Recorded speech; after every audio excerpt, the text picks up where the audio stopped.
encheram até a borda. Então ele disse: tirai agora e levai aos mestres-sala. E eles assim o fizeram. Logo que o mestre-sala provou a água transformada em vinho, não sabendo de onde viera, se bem que sabiam os serventes que tinham tirado a água, chamou o noivo e disse: todos põem primeiro o vinho bom, e quando já beberam fartamente, então o inferior é servido. Mas tu guarda até agora o bom vinho. Muito bem, nós conhecemos muito bem essa história. Essa história é o primeiro milagre que Jesus realizou aqui na terra. O que é curioso é que ele realizou o primeiro milagre em um casamento. E eu achei interessante, viu, Paulo, que Jesus foi convidado para o casamento. E eu estava pegando essa luz de que o casamento, ele precisa ser também imitado por aquele casal. O casamento precisa ter a presença de quem? De Jesus. Nesse casamento aconteceu algo inesperado. Para quem não sabe, naquele tempo, no tempo de Jesus, quando em um casamento acabava o vinho, acabava a bebida, era uma tragédia para eles. Quando acabava o vinho, para eles era uma tragédia. Havia algumas superstições de que quando o casamento acabava o vinho, o casamento não ia ser bom. E existia também um preconceito com aquelas pessoas que deixavam o vinho acabar. Era vergonhoso para os pais e para os noivos quando isso acontecia. Até hoje é meio vergonhoso. Talvez seja o motivo porque a gente vai para a festa e demora tanto de servir as coisas, né? O pessoal espera todo mundo ir embora. Mas as pessoas têm medo de que acabe mesmo. Quando o convidado é demais, às vezes faz uma base de 50 e mais 100, né? As pessoas ficam com medo de que acabe e a comida não dê. Mas na vida do crente não acontece não, porque rende, não é verdade? Quem crente ora e rende. Mas acontece o seguinte: eles também passavam vergonha quando isso acontecia. Ou seja, aquele casamento teve a primeira crise. A primeira crise aquele casal enfrentou. Qual foi? Acabou o vinho. E eu estava pensando há poucos dias em casa, quando eu preparava um sermão como esse, de que possivelmente aquele casamento não foi o primeiro que faltou vinho. Com certeza aquele não foi o primeiro. Mas qual foi, Paulo, o diferencial daquele casamento dos demais? Os demais faltaram vinho, com certeza, e a vergonha foi inevitável. Por quê? Porque as pessoas ficavam com vergonha de quando faltava vinho em um casamento. E o diferencial daquele casamento dos demais casamentos é que Jesus estava presente naquele. Jesus, quando está presente em um casamento, tudo se torna possível. Pense agora, Jesus estava ali, faltou o vinho, a mãe dele, conhecendo quem era o filho que ela tinha, se dirige e diz assim: olha, meu filho, acabou o vinho. Ela fala com Jesus, sabendo que ele poderia dar uma solução para aquele casamento. E ele diz assim: mulher, ainda não chega na minha hora. Mas as pessoas estranham aquela forma dele falar com a sua mãe, mulher, mas era a forma que eles usavam. Para eles era normal, natural usar aquele tipo de linguagem. E ele diz: mulher, ainda não chegada a minha hora. Mas ele vendo aquela situação trágica, seu coração comovido, ele agora pega a água e transforma em vinho. Mas uma coisa me chamou a atenção: o que foi que Maria disse para... Eu acho que eu vou usar o microfone com fio. Eu estou achando que esse microfone está falando, liga com fio. O que foi que Maria disse para os serventes? Quem lembra? Faça tudo o que ele disser. Interessante, queridos. Mas se você nunca prestou atenção, o que Maria disse naquele momento foi de grande relevância para a vida daquele casal e é de grande relevância para a vida de vocês dois. Queridos, façam tudo que Jesus nos disser. O que Jesus pediu para que vocês façam, façam. Façam, porque quando Jesus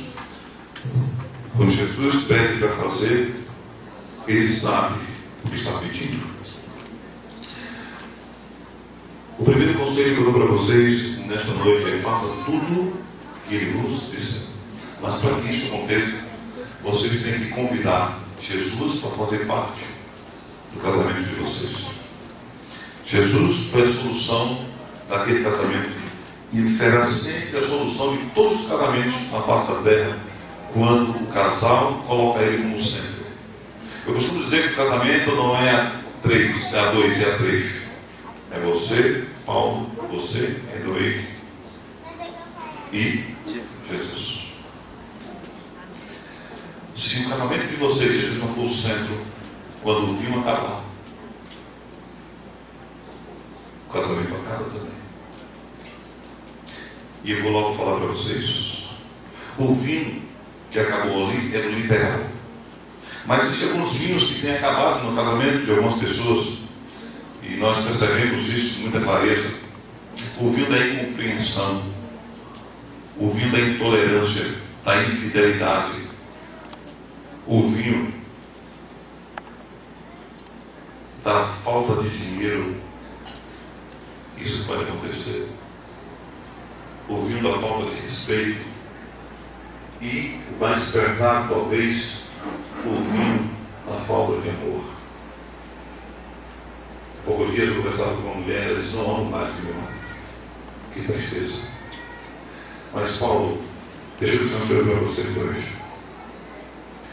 Quando o vinho da incompreensão acabar, busque Jesus, que Ele vai transformar a incompreensão em compreensão. Quando o vinho da intolerância ou da tolerância acabar e surgir a intolerância, clame por Jesus, que vai fazer a tolerância voltar. Quando o vinho do dinheiro estiver escasso, clame por Jesus, que Ele vai interceder, Ele vai intervir na vida de vocês dois. E a prosperidade chegará. Quando o vinho do respeito estiver acabando, clame por Jesus e Ele há de restaurar o respeito entre ambos. Quando o vinho do amor estiver acabando, clame por Jesus e Ele há de restaurar. Se Ele foi capaz de transformar água em vinho, Ele é capaz de transformar a vida de vocês, o casamento de vocês. A maioria dos casamentos tem acabado porque as pessoas não têm Jesus como centro.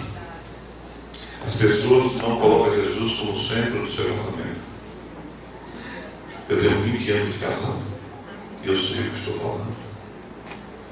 Quando Jesus fez parte do meu casamento, tudo foi transformado. E se vocês colocarem isso em prática, com certeza vocês irão olhar para trás e ver a mão protetora e cuidadora de Deus. Eu quero dar uns conselhos para vocês. Diante de tudo que eu estou falando, vocês precisam aprender algumas coisas. Vocês estão começando a vida agora, eu tenho 20 anos, eu tenho um pouco de experiência mais do que vocês. E eu quero compartilhar isso com vocês. A gente já falou aqui que sem Jesus nada é possível, e não é possível mesmo. Aí fora as pessoas estão se divorciando, e até dentro da igreja isso está acontecendo, porque as pessoas não internalizaram que Jesus precisa ser o centro. As pessoas não aprenderam a amar Jesus. Quem não aprendeu a amar Jesus não vai aprender a amar o cônjuge, de forma alguma. É um amor superficial.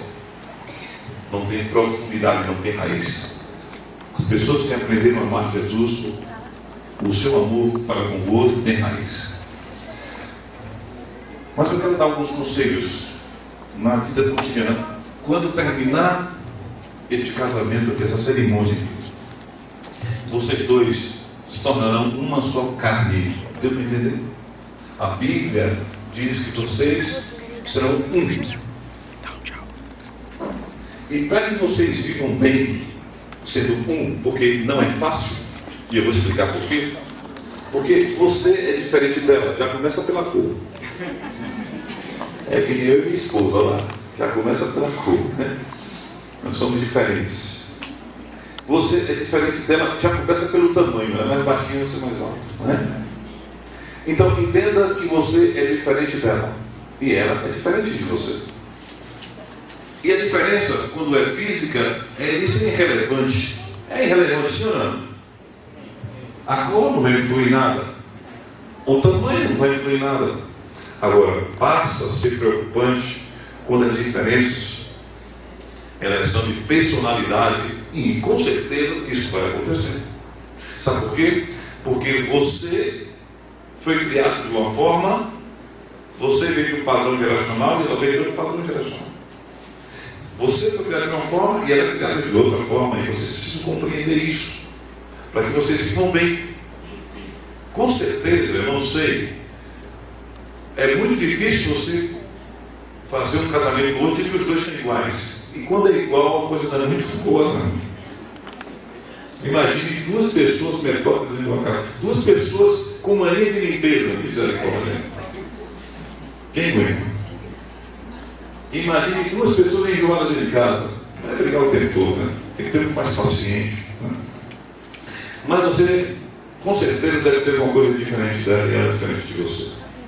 O que vocês precisam é entender que vocês têm como ser felizes, mesmo sendo diferentes, respeitando um ao outro. As diferenças não existem, mas a unidade deve permanecer, deve superar as diferenças. Como? Vou dar uma dica para vocês. Primeira coisa que vocês têm que entender: nunca saiam só. Você tem que esquecer que você foi solteiro um dia, velho. Você, Marlene, tem que esquecer que você é solteiro. A segunda dica: este homem que você está vendo aqui, que a beleza fugiu dele, mas graças a Deus você ama. Graças a Deus você o ama. Este homem, cujo você escolheu, ele é o seu melhor amigo a partir de hoje. Se você tem alguém que você tem como melhor amigo, esqueça. O seu melhor amigo tem que ser quem? Sabe por quê? Porque se não fosse o melhor amigo, seu casamento já começou errado. Paulo, essa mulher, que a beleza não fugiu dela. Estou brincando, você não é bonito. O cara da minha cor é bonito. Paulo, essa mulher é a sua melhor e maior amiga. Se existir alguém aí, alguma mulher que você tem como melhor amiga, esqueça. Se você está aqui, você já não é mais. Ela, você não deve ter segredo. E nem você deve ter segredo com ela. Certo? Converse sempre. Aí vai o terceiro, né? Converse sempre. Dialogue, converse muito. Há pessoas que não gostam de conversar. E eu já fui resolver muitos problemas de casamento porque um não conversa. Converse. Converse sobre tudo, sobre vida sexual, sobre dinheiro, sobre trabalho. Lá em casa eu não sei o que conversar mais, eu mulher. Porque ela está ganhando ultimamente. Mas eu digo para vocês, converse. Conversar é bom. Vocês se conhecem conversando, tá bom? Quarta coisa. Quando eu disse, não saia, acho que eu falei para a primeira coisa, não saia só, eu não expliquei, vou voltar para a primeira para explicar porque não deve ser só. Depois eu volto para a quarta. Por que não deve ser só? Porque, queridos, quando ela saiu sozinha, o diabo chegou. E ela foi deitada. Meu querido, aí fora está cheio de menina bonitinha. Se você sair só, você vai ser tentado também. Então, meu querido, minha querida, saiam juntos. A menos que exista alguma dificuldade para que isso aconteça. Mas fora disso, aonde cabe você, cabe o seu esposo. Se planejem, vocês sempre juntos. Certo? Tá, quarta coisa. Nunca diga meu dinheiro e o seu dinheiro. Não sei se os dois trabalham, mas possivelmente os dois vão trabalhar, né? Porque hoje a família moderna é assim, né? O homem trabalha e a mulher também, eu que eu digo, né? Então, meu querido, nunca caia nessa. Talvez estou falando para um casal aqui hoje, e eu vou pegar pesado agora, viu? Talvez estou falando que se a mulher não trabalha, eu vou dar uma dica para você, marido. Talvez esteja falando para um casal que ambos trabalham. E nem sabe quanto o outro ganha. Se está acontecendo no seu casamento, dá um conselho para você. Acabe com isso.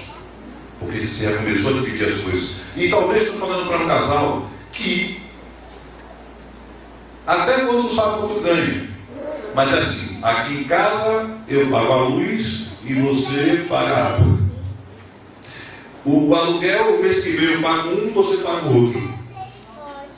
Não façam isso, queridos. Você e ela são um. Quando começa a dividir, é porque os dois são egoístas, não está pensando, cada um pensando nisso.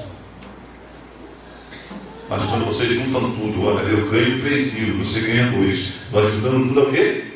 5 mil. Então vamos planejar com 5 mil como é que nós vamos viver. Isso é unidade, queridos. Eu estou falando daquilo que eu vivo. Eu estou falando daquilo que eu vivo há 20 anos. Lá em casa não tem meu dinheiro, nem o seu dinheiro, é o nosso dinheiro.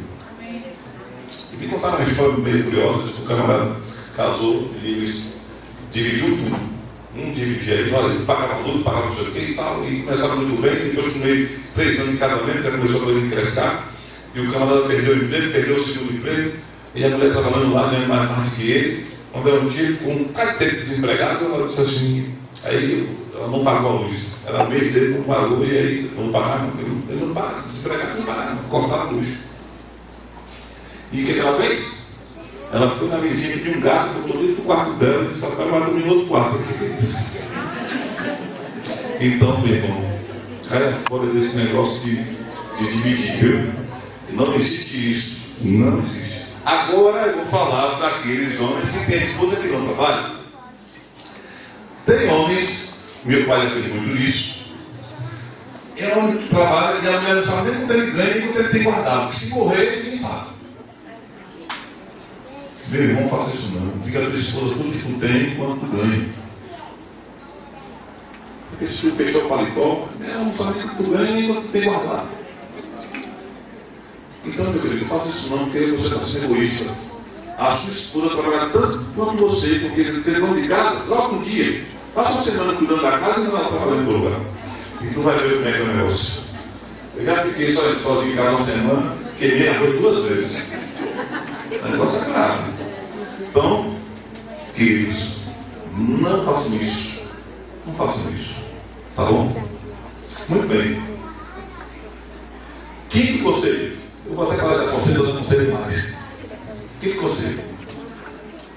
Eu sei que a vida não é fácil. A gente ganha pouco, o brasileiro ganha pouco, o pastor ganha pouco também. A vida não é fácil. Mas eu vou dar uma dica para vocês. Fujam da rotina. Meu querido, eu tenho certeza, quando você chegar em casa assim, um dia de sábado à noite, depois de passar o culto trabalhando para Deus, o sábado todinho trabalhando a Deus, terminou o sábado, olha para essa mulher e diz assim: opa, vamos comer um sanduíche ali nesse rapaz. Só isso aí você é uma mulher para 20 anos. É sério. Quando a gente era no início da Maré, a gente comia um sanduíche lá de pau. Não sei se vocês lembram, lá naquele prédio que é lá na Getúlio Vargas. Eu e minha esposa, nunca vou esquecer. Para mim foi uma coisa que marcou, não sei se ela lembra disso. Marcaram a nossa vida. Pegar um cuzu, descer ali e comer um sanduíche daquele grande, que é o da casa, né? Da casa. Mas aqui para mim era muito gostoso. Era muito tarde com a minha esposa comendo sanduíche. E se der para comprar uma pizza, tem mais cara um pouquinho, vai lá. Eu acho lindo quando eu entro numa pizzaria com minha esposa, eu vejo um casalzinho comendo. É lindo demais. Então, meu querido, se um dia sobrar um dinheiro de férias, meu irmão, viaja com ela.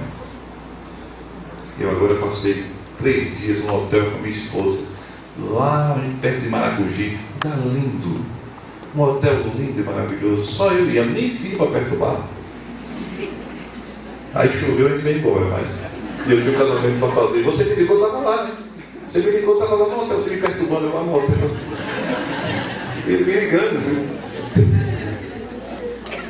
Filho, isso é bom. Isso é bom. Eu estou vivendo, eu vivi uma lua de mel de novo com minha esposa, 20 anos depois, lua de mel, coisa boa.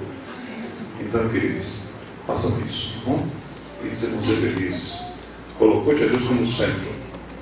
Pegando esses conceitos que eu estou dando para você. Nunca dividir, sempre somar. Né? Nunca faça nada escondido para sua esposa. Converse com ela, quer comprar um carro, quer comprar uma coisa, converse com ela. Ela precisa saber. Às vezes um conselho para ela vai servir tanto. Então, queridos, agora, o último conselho. Eu já falei de colocar Jesus como centro, mas eu vou fechar com o último conselho. Queridos, congregue. Comece uma vida, os dois juntos, e nunca deixe de vir à igreja. A menos que você esteja doente em cima da cama, mas na igreja. Porque aqui é lugar de renovação. Aproveite, porque a igreja tem muito para dar para vocês. Congregue. Juntos. No cara, arrumando a igreja, juntos. Na mesma igreja. E entra de montado na igreja. E sempre é junto, porque aqui na igreja que divide ninguém, sempre é junto. Tá certo? E no mais, eu digo para vocês que, utilizando em tudo que nós falamos aqui, colocando em prática, se respeitando, se amando, vocês serão felizes até a volta de Jesus. Amém. Muito bem. Nós vamos precisar de espaço aqui. Deixa eu ir para frente.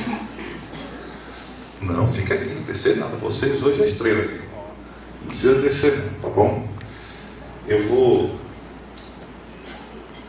pedir neste momento que vocês olhem um nos olhos do outro. E eu vou fazer uma pergunta para você e você vai responder com sim, tá certo? Depois eu vou fazer uma pergunta para você. O nome dela é difícil, é complicado. Não tem um apelido, não. É Doide, né?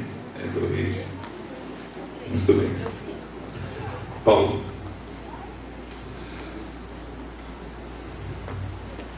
Você aceita essa mulher Doide como sua legítima esposa e está disposto a amá-la e respeitá-la e viver na saúde e na doença até que a morte o separe? Sim.